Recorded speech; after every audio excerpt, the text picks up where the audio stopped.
आप देख रहे हैं बीए न्यूज, खबर हमारी फैसला आपका। इस वक्त की बड़ी खबर बरेली से ब्यूरो नागेश गुप्ता के साथ। बरेली के महात्मा ज्योतिबा फुले रुहेलखंड विश्वविद्यालय के 20वें दीक्षांत समारोह में शामिल हुई राज्यपाल आनंदीबेन पटेल ने दीक्षांत समारोह में विश्वविद्यालय के विभिन्न पाठ्यक्रम के 84 छात्र छात्राओं को गोल्ड मेडल प्रदान किए। गोल्ड मेडल पाने वालों में 70 छात्राएं और 14 छात्रों को पदक प्रदान किए। आज के कार्यक्रम में छात्राओं का प्रतिशत बहुत अधिक रहा। कार्यक्रम में प्रदेश के उच्च शिक्षा मंत्री योगेश उपाध्याय और बरेली के सांसद संतोष गंगवार के साथ गांधीनगर गुजरात IIT के निदेशक रजत मूना भी उपस्थित रहे। कार्यक्रम में बोलते हुए राज्यपाल आनंदीबेन पटेल ने छात्र छात्राओं को संबोधित करते हुए कहा कि आगे बढ़े, तरक्की करें, लेकिन अपने माँ बाप को कभी न भूले। उन्होंने कहा कि देश निरंतर आगे बढ़ रहा है, इसमें युवाओं की बड़ी भूमिका है। उन्होंने कहा कि नई शिक्षा नीति से पाठ्यक्रम में आमूलचूल परिवर्तन हो रहा है। उन्होंने कहा कि आने वाले समय में विश्वविद्यालयों को आत्मनिर्भर बनाने के लिए कार्य करना चाहिए। उन्होंने कहा कि G20 के देश के प्रतिनिधियों को देश के बारे में बताने में विश्वविद्यालयों की भी भूमिका रहेगी।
त्रिवर्षीय कोर्स श्री राम मूर्ति स्मारक कॉलेज ऑफ बरेली।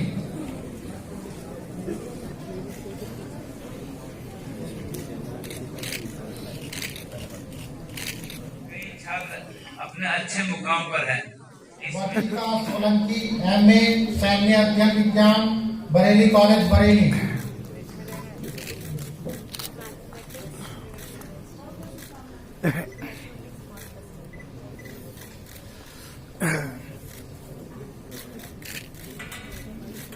कुल 84 इधर गोल्ड मेडल दिए जा रहे हैं। इधर तक बेटा।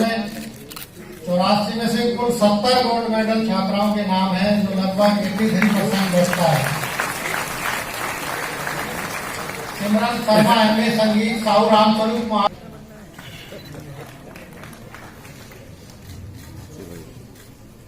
यशिका अरोड़ा MA मनोविज्ञान, कामना दीक्षित MA संस्कृत नवल भरतिया म्यूनिसिपल कन्या महाविद्यालय चंदूसी संबल।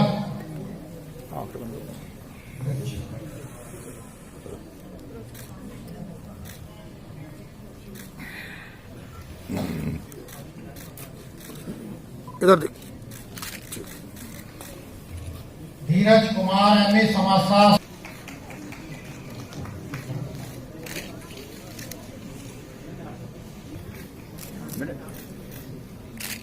सिद्धार्थ तनिक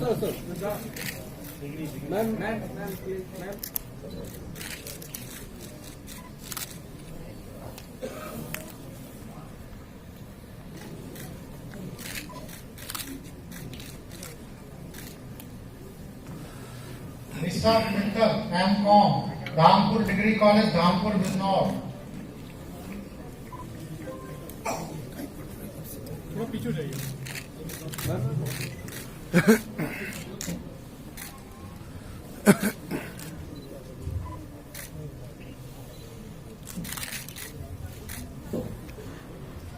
MSc रसायन विज्ञान श्याम सुंदर मेमोरियल स्नातकोत्तर महाविद्यालय चंदौसी संबल।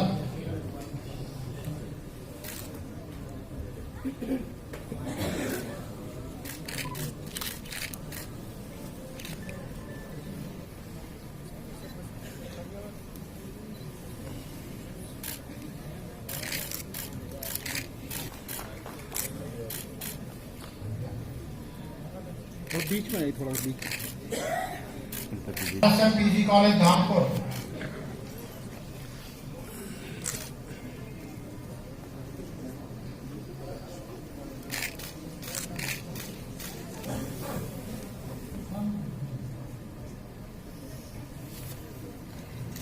अंशु एमएससी गणित विश्वविद्यालय परिसर।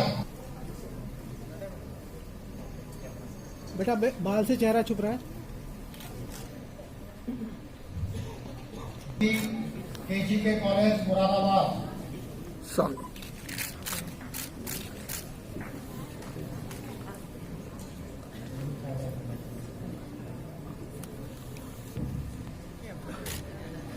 Monika Saxena MSc animal science Mahatma Jyotiba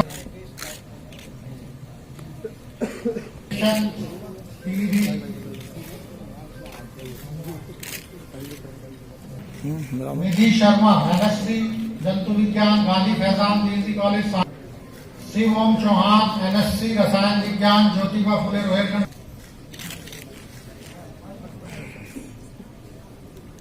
प्रीत कौर एमएससी भौतिक विज्ञान विश्वविद्यालय परिसर बरेली।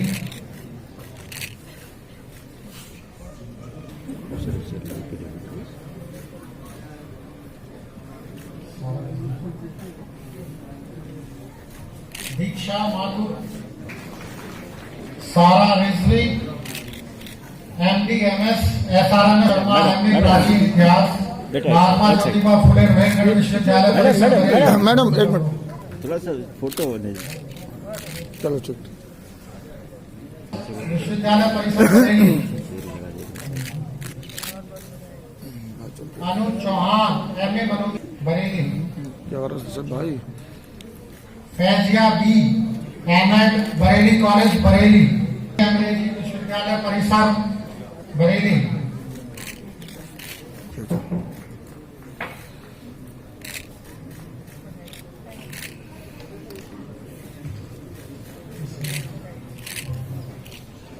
इसमें बीच में आई कृतिका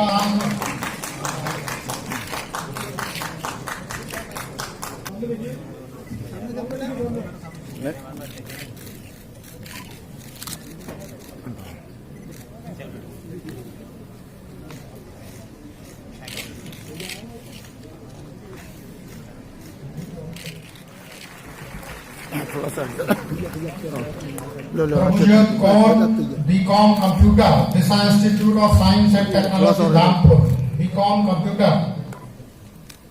सामने को आ रही है मटका भैया हाथ आ रहे हैं दूसरा से दबा दो इधर बेटे बीच में ये बीच में आप इधर उधर निकल जाओ आप नीचे आओ पीछे। अरे यार दूसरे को काम करने दो नहीं करने दो यार बताओ।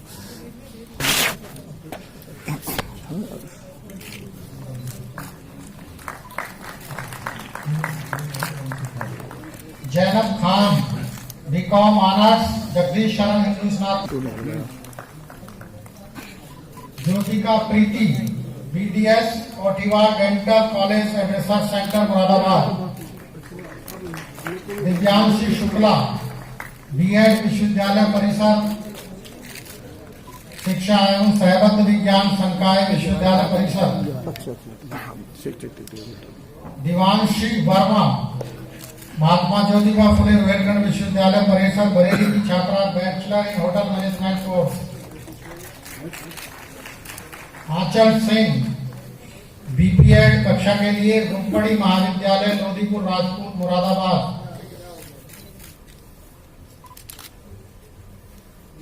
Aditi Sinha B pharma pharmacy विभाग विश्वविद्यालय परिसर। Saumya Gupta BSc biotechnology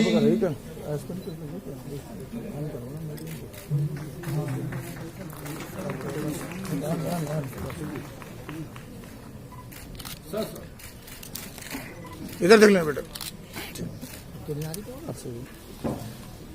Saumya Gupta BSc biotechnology Khandelwal college of management and science technology Bareilly. Ranchi Kumari बेटा बेटा वो ले इधर देख। Anshima Agarwal BSc microbiology Khandelwal college of management and technology Bareilly, Saina Khanam BTech home science, Maria Nafees BSc honours Kumar Satyavira college of engineering and management Bijnor,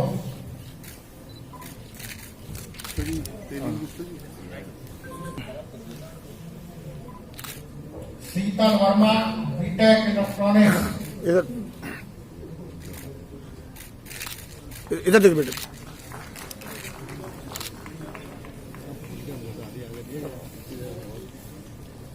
अभियांत्रिकी एवं प्रौद्योगिकी संकाय विश्वविद्यालय परिसर की छात्राएं Sheetal Verma, Singh BTech computer science engineering, अभियांत्रिकी एवं प्रौद्योगिकी संकाय विश्वविद्यालय परिसर बरेली, अवनीश कुमार यादव बीटेक इलेक्ट्रिकल,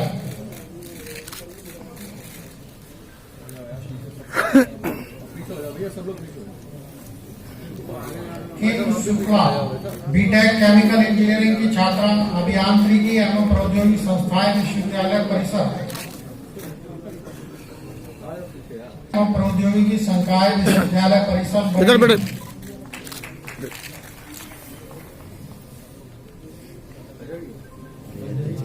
आवाज दे दिया करो ना। पूजा वाजपेयी एमए चित्रकला साहू रामस्वरूप महाविद्यालय बरेली,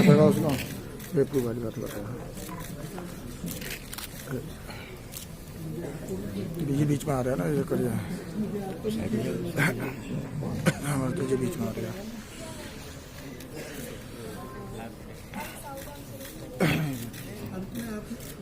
आशा मौर्य एमए अर्थशास्त्र राजकीय महाविद्यालय बिशनपुर पीलीभीत,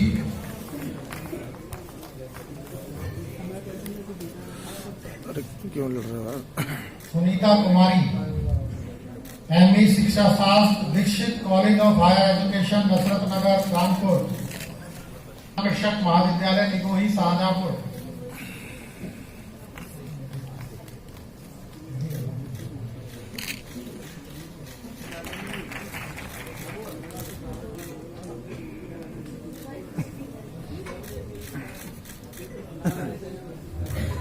शैली MA Hindi Kedarnath Girdhari Lal Khatri PG college Moradabad,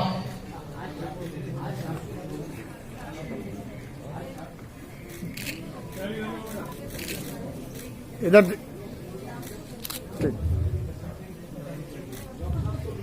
Divyanshi Mishra MA इतिहास स्वामी सुखदेवानंद महाविद्यालय शाहजहांपुर,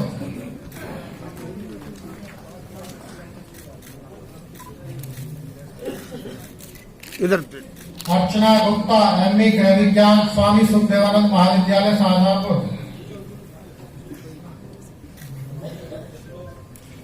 अवंतिका जैन एमए गणित Dharamvir Singh memorial degree college Moradabad, समाज से जुल्म और पाप को समाप्त करने का बीड़ा उठाया और गरीबों एवं असहायों की रक्षा के लिए सदैव तत्पर रहते हैं। उन्हें विश्व का सबसे बड़े बलिदानी पुरुष कहा जाता है। उन्होंने प्रेम, एकता और भाईचारे का जो संदेश दिया वह सभी के लिए अनुकरणीय है।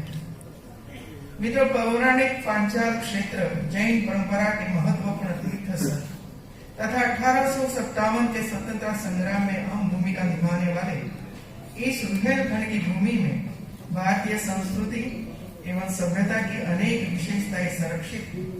यहाँ के कई व्यक्तियों ने राष्ट्रीय एवं अंतर्राष्ट्रीय स्तर पर इस क्षेत्र की प्रतिष्ठा बढ़ाई है। मैं उन सभी का स्मरण करती हूँ और नमन भी करती हूँ। रुहेलखंड का ये बरेली नगर लकड़ी के फर्नीचर और काली दरी के निर्माण के लिए प्रसिद्ध है। सुरमे और झुमके के नाम से तो यह शहर फिल्मी गीतों में इतना प्रसिद्ध हो गया कि यहाँ के एक मुख्य चौराहे पर झुमके की आकृति का निर्माण किया गया। यहाँ के निवासियों के लिए गर्व की बात है कि बरेली जिला उत्तर प्रदेश की राजधानी लखनऊ तथा देश की राजधानी दिल्ली के बीचों बीच में स्थित है, जिसे दोनों राजधानियों के क्रियाकलापों का केंद्र बिंदु भी है।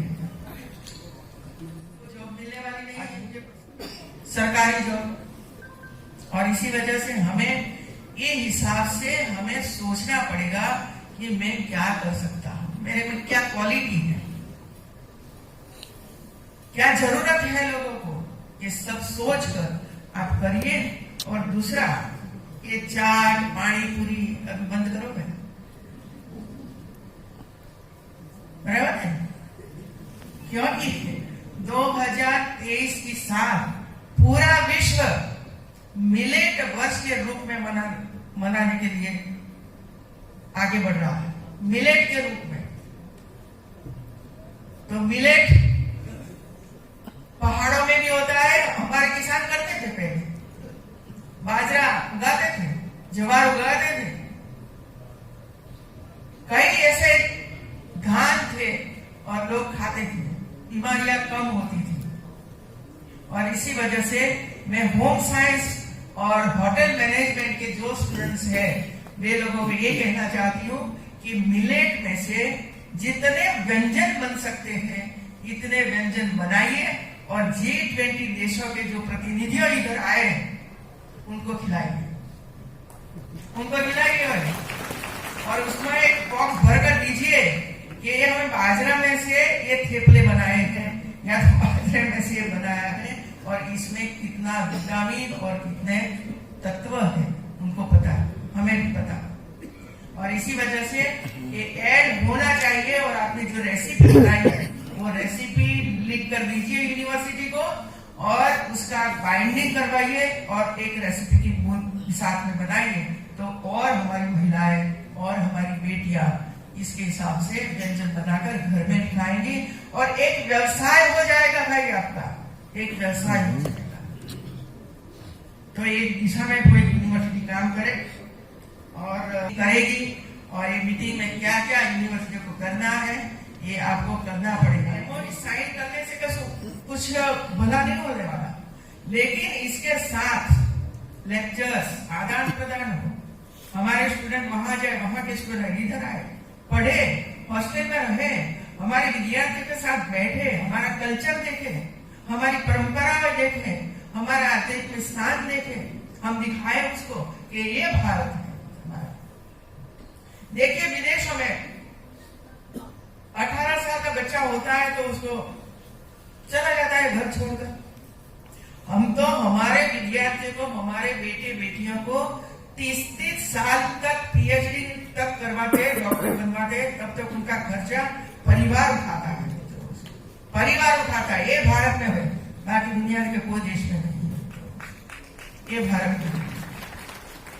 तो ये जो नई शिक्षा नीति है ये समझने जैसी है, समझने जैसी, उसका बहुत ही ध्यानपूर्वक अध्ययन करना चाहिए। और अध्ययन करने के बाद जो हम हमारा अभ्यासक्रम बनाते हैं, जो हमारी एग्जाम हम लेते हैं, मूल्यांकन करते हैं, ये ध्यान से देखना चाहिए, ध्यान से देखना। इसके साथ सबसे ज्यादा रिसर्च होनी चाहिए, और रिसर्च वो होनी चाहिए क्या समस्या है, कि आज पानी की समस्या है, कैसे पानी को बचाओगे, संरक्षण कैसे करोगे, किसान को पानी कैसे मिलेगा। तो इसमें आगे बढ़ना पड़ता है ये सब काम करने में। जैसे कि हमारे प्रधानमंत्री ने सबको कहा कि हर जनपद में 75 तालाब तैयार करिए। क्यों किया है? जल संवर्धन के लिए किया। ऐसे कई प्रोग्राम भारत भर में चल रहे हैं। क्या इसमें से हम कोई सीख नहीं ले सकते कि किसान को ये बोला कि आप तालाब बनाइए, तो क्या यूनिवर्सिटी अपना तालाब नहीं बना सकती है? या स्पेशल कहना पड़ता है कि हमने तो गांव में कहा, जनपद को किया, तो ये इसमें यूनिवर्सिटी आ ही जाती है मित्रों। तो यूनिवर्सिटी में भी ऐसे जल संरक्षण के लिए काम करना चाहिए। और यूनिवर्सिटी में रोजाना कितना लीटर पानी हम उपयोग करते हैं, इतना लीटर पानी कम से कम हमें बचाना चाहिए मित्रों। यह देश हित में काम है। पर्यावरण की दृष्टि बात करते हैं हम, लेकिन कभी पर्यावरण के लिए हम लोगों ने प्रयास किया? तो गांव में जाइए, यूनिवर्सिटी में पौधारोपण करिए, गांव में जाकर पौधारोपण करिए, प्राइमरी स्कूलों में जाकर करिए, आंगनबाड़ी में जाकर करिए, जंगलों में उजड़ गए हैं, जंगलों में जाकर करिए। पर्यावरण कैसे बचेगा हमारा? तो इतनी समस्या जब भारत भर में है, तो हमें उसको देखना पड़ेगा। दूसरा, हमारे लिए एक बहुत ही इम्पोर्टेंट हुआ है साथ कि इतने सालों तक G20 शिखर सम्मेलन हुए 20 देशों में, और दुनिया के 20 देश ऐसे हैं, पूरी दुनिया में जो संपत्ति है इसमें 80% संपत्ति सिर्फ वो 20 देशों में है। 80% संपत्ति 20 देशों में। इतने बलवान धनवान G20 शिखर सम्मेलन का नेतृत्व पिछले 60-70 साल से कभी भी भारत को नहीं मिला था, नहीं दिया था। लेकिन अब भारत पूरा विश्व में छाया हुआ है, और इसी वजह से 2023 का शिखर सम्मेलन G20 का भारत इसकी अध्यक्षता का भारत इसका अध्यक्षता कर रही है, और ये काम भारत में शुरू हुआ है। तो G20 देशों के जो प्रतिनिधियों देश में आएंगे, उसको हमें भारत दिखाना है कि ये हमारा भारत है। भारत की इमेज कैसी थी, मुझे हमारे लिए उपलब्धि नहीं लगती है आप सबको।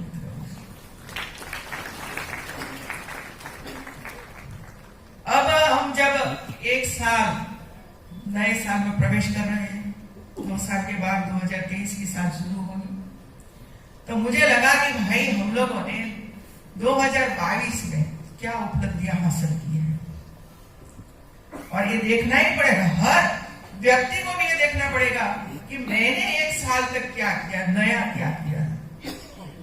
हर परिवार को ये देखना पड़ेगा कि हम लोग कहां तक पहुंचे आगे, क्या हमारा रास्ता सही है, क्या इसमें से हमें फायदा हुआ, भारत को फायदा हुआ। तो विद्यार्थी मित्रों, वर्ष 2022 का साल समाप्त होने वाला है। वो दिन बाद शुरू हो रहे नए साल 2023 की आप सभी को मैं हार्दिक शुभकामनाएं देती हूँ मित्रों। बीता वर्ष 2022 हम सभी के लिए कई मायनों में बहुत ही प्रेरक रहा। इस साल हमारे देश ने अपनी आजादी के 75 वर्ष पूर्ण किए, और इसी वर्ष अमृत काल का प्रारंभ हुआ। वर्ष 2022 की अनेक उपलब्धियों ने पूरे विश्व में भारत के लिए एक विशेष स्थान बनाया है। आजादी के 75 वर्ष पूरे होने के मौके पर प्रधानमंत्री जी के आह्वान पर 13 से 15 अगस्त 2000 के बीच चला हर घर तिरंगा अभियान, भला कौन भूल सकता है। आजादी के 75 वर्ष के इस अमृत काल में पूरा देश तिरंगामय हो गया था, और 6 करोड़ से ज्यादा लोगों ने तो तिरंगे के साथ सेल्फी भेजी। 6 करोड़ लोगों ने सेल्फी बनाकर भेजी। ये भारत की ताकत है। भारत के लक्ष्य और कार्य वैश्विक कल्याण को प्रभावित करते हैं। जब भारत खुले में शौच से मुक्त होता है, तो इसका सकारात्मक संदेश दुनिया में जाता है। हम भी लोटा लेकर जाते थे, और हमारे सामने बैठे सब, इसमें से एक पास में बराबर कि नहीं? लोटा लेकर जाते थे ना गांव में। आपको जाना पड़ता है नहीं, क्योंकि घर घर शौचालय बना।